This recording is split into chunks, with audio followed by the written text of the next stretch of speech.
Hello and welcome to The Wise Why. This morning, Ben Thompson is, I hope that nearly didn't come out correctly. Ben Thompson is joining me from Thompson and Terry, also the Oxford Business Community Network. I hope I got that right, OBCN, and host of the Breakfast Bunch with Mike. Did I get everything correct? Almost. It was Oh, going damn. so well. The business brunch with Ben and Mike on Get Radio. In essence, it is Mike asking really, really intelligent questions and me following up with, oh, how does that work? Tell me more about that. So I'm an expert in how does that work and tell me more about that. I like your radio show. I remember I came across it because you'd invited Joy Foster onto it, so I listened to it one Sunday morning, and then I never expected to be a guest in. I think it was episode 95. So thank you for the invite. But I like the fact that it's full of business acumen. That's a good word for this time of the morning. But it's not pitchy. It's educational. It's everything that you want as you're drinking a cup of coffee on a Sunday morning.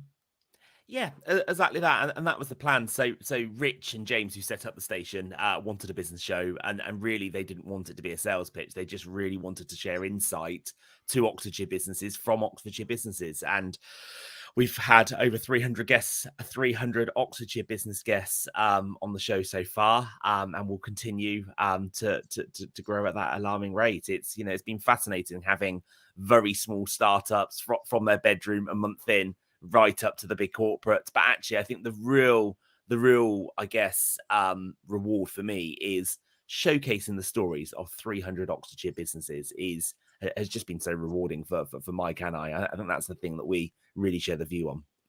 And it's incredible. And this is, I met you through the Oxford Business Community Network. And I'm just going to talk about this for a second, because networking is something that a lot of small business owners don't do. And I was one of those. I found it uncomfortable. What I will say is I walked into OBCN at the time Mike was running it, and he knew about me. And I was shocked. I was really shocked. But then I come around the corner and you knew about me. And it was that personal, really personal touch that you don't just do when you're out networking. You also do it with Thompson Terry, I believe.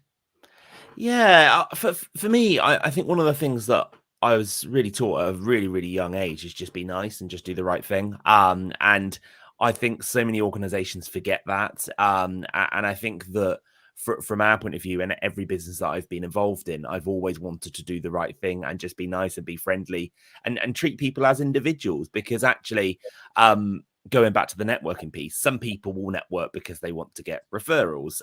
Some people will network because they want a support network, because often, a lot of small businesses work from home by themselves, and different people will network for different reasons or a combination of reasons. And it's really important that you get to know the person rather than necessarily the label that they represent. And that's something I've really tried to do throughout my whole career. Obviously, I've made tons and tons and tons of mistakes. Not so long ago, I looked at somebody I knew really, really well, and when we were introducing them, and I was like, I'm having a brain freeze. I just literally do not know their name. And I remembered it just as we got to them. But other than that, I think the world of business isn't complicated. It's just, if you do the right thing, if you be nice, and if you listen and learn, you'll do well. And I love that. For me, being nice. Dr. Jenny Gordon did something about I can't remember the quote she said about being nice was seen as weak. It's really, but it's not. It's really powerful. And if you're nice, it's such an important thing to be, because if you're nice and kind, the world is such a better place. No, absolutely. It's really, really fascinating that I think that so many businesses feel that there is only one choice in terms of you have to be hard, or you have to be nice, or you have to be profit focused. And actually, one of the things I found really, really fascinating from the B Corp movement is the B Corps, who are, for the listeners who don't know what B Corp is, it's businesses for business for the greater good. And they look at doing the right thing for your suppliers, the right things for your customers, the right things for your staff, but actually putting everyone on an even playing field. And almost every B Corp makes more money the year they become a B Corp, which is just fascinating. And the reason for it, and I was asking Paul Mabbott about this over at Jennings, and he was saying, well, it just makes sense because you retain customers better, you retain staff better, and you retain suppliers better, and it just becomes that win-win-win rather than somebody losing out, which I just love that concept. So I was at an event last week and Jill Geik asked a question about relationships. And it's really important because people forget that the people that you work with are also your customers and your clients. And it's very easy. Now I've got a VA and I've also got a person who does my website. But if I was rude, they'd leave. And so I treat them with respect, and they are individuals in their own right. And I value what they bring to me and what they can do for me. And, I'm grateful. I am totally grateful for the way that they take the pressure off. So I'm going to look at the B Corps. I'm interested in that. No, it's fascinating. Really, really fascinating. One other thing, just on that note of staff, in the world of recruitment, of course, we hear about people not doing so well in the role, or employers not being great to an employee, and I think the biggest phrase that I learned early in my career, which really resonated with me, is nobody wants to do a bad job.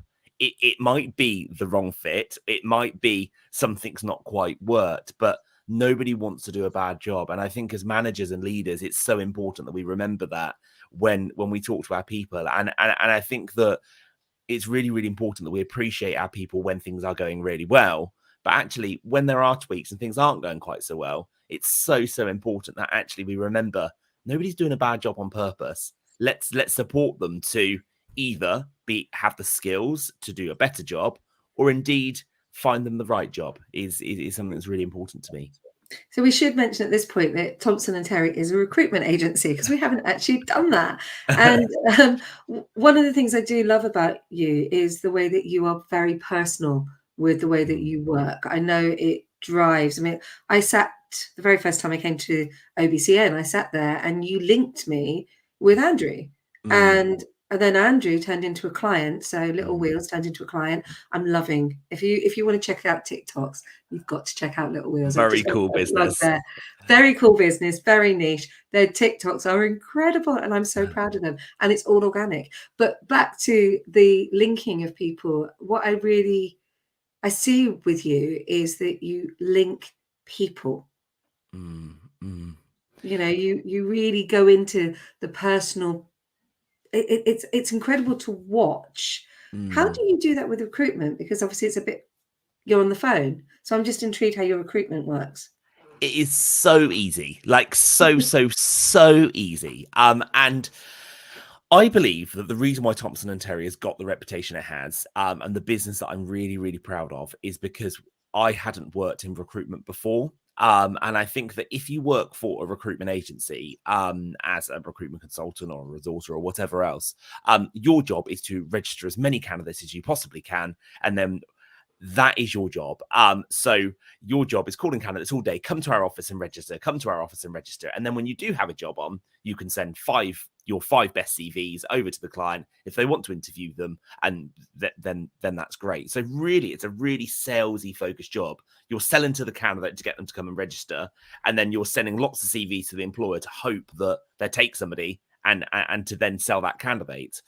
With us, we said, like, surely if you just try and give a really, really transparent overview of the good, the bad, and the ugly to every candidate that you speak to, don't get them to come and register unless you've got a job and you're telling them who the employer is, what they do, what the job is, what is the good, the bad, and the ugly. And then when you submit the candidate, you don't rewrite their CV, because there's no value in a client seeing the amazing CV or not amazing CV that I can write. It's about what they can do, along with lots of bullet points, lots of interview notes, as if you've interviewed them to and got the power to give them the job, which we absolutely do interview them for a good hour in most cases. And just give the good, the bad, and the ugly of the candidate. That in the world of people, there will never be a business that is perfect. There will never be an employer that is perfect, and there will never be a candidate that is perfect. But actually, our ambition is to, when the candidate meets the client, that candidate should be exactly what the client expected off the back of our notes. And vice versa. And actually, the bigger goal to that is the 12 months later, when we catch in again, that, I guess, opinion should be exactly the same by both parties. And I think in the year of 2022, there were only 2 occasions where there was any disparity at all, really. Which I think, considering that, you know, we've got a team of 4, we're calling candidates all day, we're working on jobs all day, we're really, really proud of that. And I think that going back to the 2, yes, I do beat myself up about the 2. Of course I do, because I want perfection. And actually, although it looks like a good stat, those 2 impacts people's lives. So if somebody doesn't work out, and only one of them didn't work out, one of them, it just was quite different to what they expected, and they've now gone and done a different role within the business and they're about to be promoted, which is brilliant. But nevertheless, that does impact on people's lives. And I think that we should all urge ourselves to, regardless of how well we think we're doing within our sector, always want to do better, because the impact that one little tweak can have on somebody's life is huge, absolutely huge. So that's a little bit of a mumbled answer, and hopefully those listening can deduce the point I was getting to there. But I see that, and this is what people don't see. They kind of, you go out networking, and because you're hosting the events a lot of the time, we see Ben Thompson host. We don't see Ben Thompson the person, except a child will. So I'm going to bring it in, because I love the way that my daughter reacts to you. I genuinely love that she sees your childlike wonder. She sees your mischievous side, and she wants to compete with you. I love the fact that my nearly 7-year-old desperately wants to go and see you and play with you. And that's what people don't necessarily see, is that mischievous side to you, because you're very business focused, but actually you're an awful lot of fun. You're very competitive. I'm going to say it. She beat you at Laser Quest. Yes, she did beat me at Laser Quest. I thought we weren't mentioning the fact that I might have lost. And I think most adults would try and be a little bit nice to children, wouldn't they? I absolutely categorically was not being nice. I was trying to win. I can really assure you of that. I love so much so I was following some child around and just pointing the laser gun at their back to get extra points without them realizing. But anyway, we won't mention that. I'm well aware, because we were on the same team, because actually the competition between you and the 7-year-old, my daughter, was very much like, no, you're coming on my team. Although I had to ask her permission, but we did win, and she went home, but she was very happy that she beat you. So I'm sorry to enjoy that moment, but of course I had to say it. You are and I'm going to just talk about this for a second, because obviously I'm a lot older. I think I'm old enough to be your mum, but you're a young entrepreneur, which I find brilliant and inspirational. I don't know if you could just share a little bit about how you've come on that journey, because there are people out there that will be sitting there thinking, I'm too young, I can't possibly do it. But you are living proof that you can go and create a business from a really young age. Yeah, absolutely. And actually, if I'm being really honest, I probably left it a little bit too late, which I'll come on to in a moment. So I was always quite entrepreneurial, at a really, really, really young age. I probably just didn't know what the word was. So I think I was 7, 8, 9, something like that. I had chickens. I got 3 chickens for my birthday. And I sold the eggs, rather than letting my parents have the eggs. I was selling the eggs, and I got up to the point where I had 18 chickens in my parents' 3-bed semi garden. I was making 50 quid a week out of chicken eggs, and I'd done research of the right chickens that would do well. So I had Moran chickens, and I was feeding them sweet corn, because then the yolks go really bright. And I had a couple of local B&Bs, like literally obsessed with my chicken eggs. And I just kept putting the prices up and up and up. And bearing in mind that was good sort of 22 years ago, I was getting £3 for 6 eggs, which I think is good rate back then, because they were genuinely really, really good eggs. So it started there, and actually when it became less cool to have chicken eggs, and I started getting quite good at rugby, I didn't stop. I sold all of the chickens. I sold the branding that I'd created on my old 1998 computer. And I sold the relationship as well. So I started there, and from that point I always wanted to run a business. I then got relatively good at rugby. That ended very abruptly with a broken neck and a bleed on the brain and being in a wheelchair for a year, which I was very fortunate to have. I should have probably died. For a minute. Wow, I didn't know that about you. So technically I'm brain damaged, but I was fortunate. I'm alive and I've been able to build a business regardless. So I think that my early career was hampered because I expected to go on and play rugby. I didn't, or go to university. I was relatively academic. But being in a wheelchair, it probably wasn't the right time for that. So my first ever job was incredibly ethical, cold calling, selling payday loans over the phone and convincing people to go for them. But actually it was probably one of the only jobs I could get at that point, that I could have something tangible that would give me some success. I was top performer. I did really, really well. I got headhunted, quite literally headhunted, to move to Moscow as an unregulated financial advisor. I'm really, really selling my my personality here, aren't I? Then I came back and had a couple of roles. Worked in radio, launched Group on Oxfordshire. So I did some cool stuff. But at the age of 24, all of this had happened, and I really wanted to run a business. And one of my clients approached me, the Mike Terry of Thompson and Terry, and said, let's set up a business together. So we set up a business there. And actually, going back to your question, because I realize I've sort of gone on a tangent a little bit. If somebody is listening and wants to set up a business, the reason why I did it was because I thought we could do something better. And I think that we have done something better. And I thought that I could make a difference to people's lives. We all have imposter syndrome. Even the most confident people have imposter syndrome, and they all have, what if it goes wrong? And actually, something that I did is I said, wait a second. If I would be really, really rubbish at this, so a bad performing salesperson, which I'd never been before, if I was a really bad performing salesperson, we could still make a living doing this. And actually, I think that was my security blanket. I had savings, and Mike and I agreed not to take a salary out of the business for the first year, which helped. But actually, I think that from my point of view, the reason why I did it was because what was the worst that could happen? Which is really the wrong way to look at it, isn't it? Of course, I wanted to do the right thing, but actually, worst case scenario, I've lost a bit of savings, and I'll go and get a job, and I'll go again. So I think if somebody is listening, of course, it's a very different scenario if you've got children and a big mortgage, etc., etc. But actually, if you are early in your career and you don't really have much to lose, follow your passion, because I think the biggest thing you do have to lose is time and happiness. And I think time and happiness will always have a bigger value than, but potentially the right move for your career.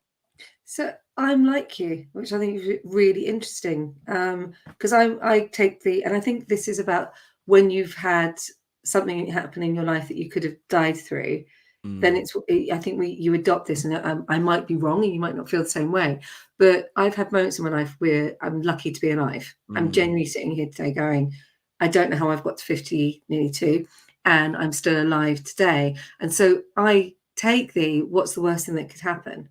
So I've been on I wasn't on the streets. I was in a tent. That's how I lived, because I didn't have I had a postal address, so that kind of counted, but I wasn't actually genuinely living in a tent.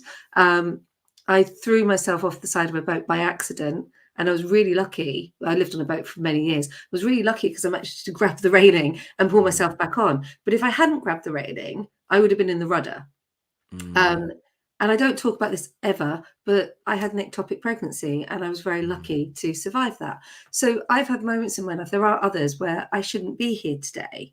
And that gave me this whole attitude of what's the worst that could happen. So I think that's really powerful advice. I know it is very different if you've got the mortgage to pay and you've got the children, and as a mum, I totally get that, and I hear what you're saying. But there is that moment that I think if you've had a near-death experience, which you have, I have, I wonder if it changes your life. What do you think on that? Yeah, but potentially, I think that there's two ways, and I don't think there's a right or wrong way to this, because I don't think that I'm qualified to comment on how people feel, because I think you should be able to feel how you wish. But I think that there's probably two types of people in this world, and of course there is a middle ground. Maybe it's a spectrum, but you get those that are very half full and very fortunate for what's happened in the past, and really look at it as a wow, I'm so lucky, this is an opportunity to push on. And then of course you get those who really struggle and actually probably beat themselves up as a reason. You know, I know 2 or 3 people that have had bad things that have happened to them, and then as a result of that they've become alcoholics, or they've lost their career, or they've lost Yeah. their whatever else. And actually it's just so sad, isn't it? It really, really is sad. But I think that what I would urge people listening is there is always a second life, there is always a second career, there is always that second opportunity. It's just so important that you do everything within your power to go and get that, because actually, as harsh as this sounds and as sensitive as this sounds, the only person that will lose out is you if you don't do that. Which is harsh, because I appreciate it's not easy, but it's really, really important that, you know, we're blessed to be given these lives, and you know, go and make the best of it. Thank you for that, because I know people who have disappeared down the drinking drugs route, and it breaks my heart. I won't go into that today because obviously we're live, but to the person that knows, if you ever listen to this, you know exactly who I'm talking to. That's it. Still breaks my heart. It was a good person, but the drink took over, and it is gutting. You can see that actually triggered me. So on to something a bit more positive. Moving swiftly on For my own stuff. Now, just so people know, that's what I call is acknowledge, identify, and move on. So that's me using an acting technique where I've acknowledged that I was being triggered because somebody that I used to care about went down the alcohol route, and I identified where the emotion was coming from, and I moved on. So I have live on air dealt with a trigger. A professional live. There you go. So we've had some lovely comments, because this is me moving on. I've acknowledged it, I've identified it, and move on, just in case people don't know what I'm talking about. Maureen has said, who was our guest last week, has said wise words. Jill Gage, didn't know you were listening, and I even gave you a shout out. Says, so refreshing to hear this. So there's some really lovely stuff going on the chat. But what I want to know is, you've talked about that aha moment, and that's quite a big one, you know. Wow, the rugby accident. I don't want to dwell on it, but I would like to know who inspired you, who has really picked you up from, because you must have seen some black time in your life. So who's really inspired you and picked you up? At that point, if I'm being totally straight, nobody.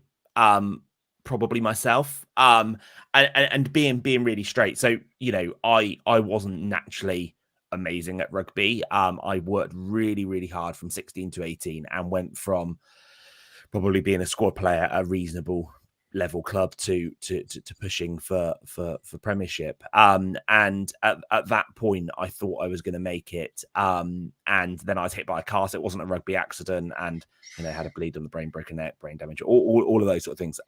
But nevertheless, I think from my point of view, I spent such a long period of time in bed by myself, not really talking to anyone. And I think that from my point of view, this probably sounds really, really harsh, but I don't think there was a particularly big support network at that point in my life. And I think that was partly because, you know, I was very difficult. You know, have you ever watched 50 First Dates? So I was literally like 3 Second Tom just after the accident, because the part of the brain it damaged is my memory. And I was also, you know, very, very loud, very cross, very, you know, very angry about what had happened. And actually, I think from my point of view, I had stopped A levels and started A levels equivalent. And there was a great tutor that said, Ben, you know, you can still go and get your 3 A's. And I worked really, really hard for that. And I think that was a big impact, and a positive one, which I did. And then I think from my point of view, there just wasn't the option to go and play again, because I don't think I'd have made it at that level. And actually, I think that injury wise, it was 50-50 whether I could go and play again. A little bit dangerous next and rugby. And then I think that the other thing was, do I go to university with all these brain problems? I've always been very ambitious. So I was going to go to a university that was going to push me. And actually, I one of the best moves I had was, I just want a job where I can earn money for hard work. And that's what I said to a recruitment agency. And they put me into a cold calling call center, and I think second day I was top performer, and that kept going forward. So I think from my point of view, was there somebody that particularly inspired me? Probably not, if I'm being really honest. But I think that what was a greater power is I inspired myself to really want to go and push forward. And then, yeah, everything else is history. So a little bit of a negative answer there, but actually I don't mean it in a sort of a hard done by way. You know, obviously I've got great people in my life, but it was actually a me thing that I needed to fix. I don't think that's negative at all. I've been there. When I left my first husband and I threw myself into work, and I did. I didn't deal with the pain at all. I totally avoided. But what I did do was I worked my derriere off, and I got skills. And then through getting those skills, I started to believe in myself. And then I pushed myself and went to university. And through university, that's where I found out that I was neurodiverse with the dyslexia and the dyspraxia. And I do wonder how much that out of the box thinking has actually shaped my life to where I am today. But when I think back, there are lots of people who've inspired me since, and there's lots of people who inspired me before. But the one person that keeps me going and keeps kicking my butt is me. And so I'm going to say that's a really positive, empowering statement, because actually you're responsible for yourself. So I can't I'm loving this because I'm finding out so much about you, and I'm going, oh, we need to go for a beer. Happily. That's my other secret. I absolutely love a beer.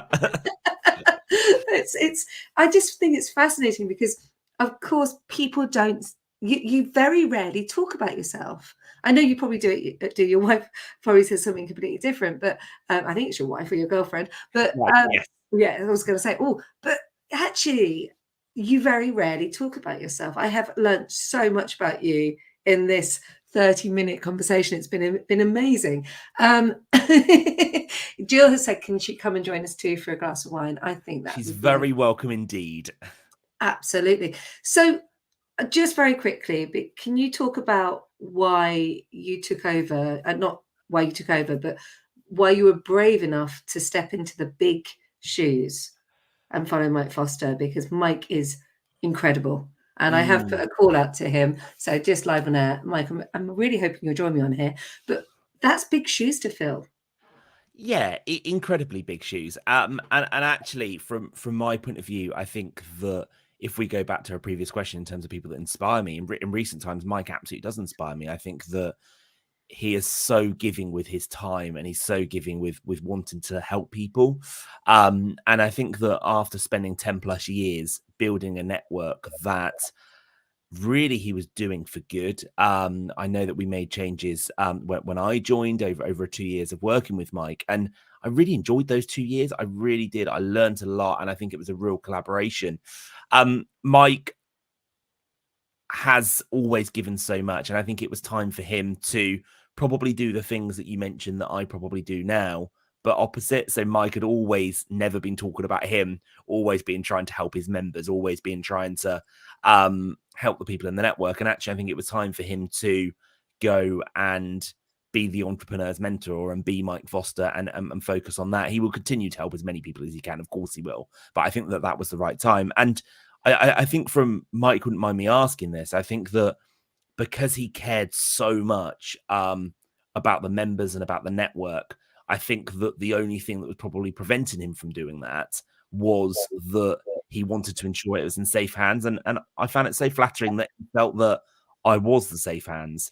In terms of stepping into Mike's shoes, I think that, yes, it was scary. Of course it was. It was a big responsibility. And I think from my point of view, my fear was never about making myself look silly or about running events or any of those kind of things, because I don't get scared standing in front of crowds and anymore. It was daunting earlier on in my career, but that was never a fear. I think that the big fear was something that Mike had worked so hard on for so many years, and actually me taking that over in very big shoes, which I don't think I'll ever properly fill. I think it's important that I keep the network as close as possible to how Mike ran it. And that is my goal. And I think from that point of view, I think that Mike's views are that I've done it. I think that a couple of the members' views are that I've done it. But I think from my point of view, I think that I'll always be grateful to the work that Mike's done for Oxfordshire Networking over the years. And actually, I think that a big thing is he didn't have to stay on as a member. He didn't have to still shout about our events. He didn't have to do all of those things, but he has, which I think kind of shows the guy that he is. So, Mike, if you're listening, hopefully that was the right wording, but that's what I meant. I love it because Mike was on one of my very first calls that I was invited on by Chris Jones, who's also been on the show, when in the middle of the pandemic, and I didn't know who Mike Foster was at the time. And then I was a little bit intimidated by him. And most people say that I'm intimidating, but I was really intimidated by Mike because he was this big business brain and I don't feel like quite like that yet. Still a little bit, but and of course he's just released his book, so I will give a big plug out to his book. Sorry to jump on your bit there. Carry on. Not that I can remember what it's called, and I do need to get a copy. 105 Ways to Business Success. There you go. And so I knew we could get a plug in there for Mike. This is where you get to turn the tables. This is where I get to feel like, oh, but I've really been triggered on this one, so it can't go worse than that. So yeah, you get to ask me a question. So my question is, why do you do this? Why do you do the Wise Why? It's a good question. And the reason, everyone knows I set it up as a glass of wine because somebody I knew wanted to go live on LinkedIn and couldn't. So it was accidental. It really was accidentally set up. And then over the 55 episodes, the stories I've been privileged to share, the stories I am privileged to take out there and then cross social media, because what I started out to do was not what it is now. What it is now is a personal branding platform. Originally, it was a bit of a punt, and I thought I'd do 10 episodes and that would be it. Now I've found that it's become a voice, and a good example of this was when I went to the security event on Wednesday. People were stopping me and saying that they watched the show, they're inspired by the show has helped them. They have been down at points where they really have felt quite dark, and then they've watched an episode of someone who has been in a similar situation, and it's helped them navigate the way out. So I'm not going to stop the show, because actually the greater good it does for other people is really powerful. Your story today, sharing how you have overcome such a terrible accident, me talking about the person that I know that disappeared into alcoholism, that still breaks my heart that they're not an alcoholic now, but at the time it was very, very difficult to be around them. These kind of conversations of real life are why I will continue to share the Wise Why. It's all done within boundaries. It's all done so that I keep people safe, but I think it's important that everyday people share their real life stories, because we are the people who live life, and we are the people who can inspire. And so much is put on and out there for the elite. Yet it's not the elite who do the everyday job. So that's why the Wise Why is staying, and why I do what I do. Absolutely, and hats off to you. And I look forward to seeing episode 100. That's the challenge I'm looking forward to. So you've got 45 to go. Oh my god, that will be either next year or the year out. Oh, I haven't even thought about. Do you know, I really didn't expect to get to 55 episodes, and I look at it and I go, I don't know how we got here. People give their time for free, and I'm grateful. So I shall sign off here and say thank you for giving me your time today. Thank you for having me, and thank you for watching.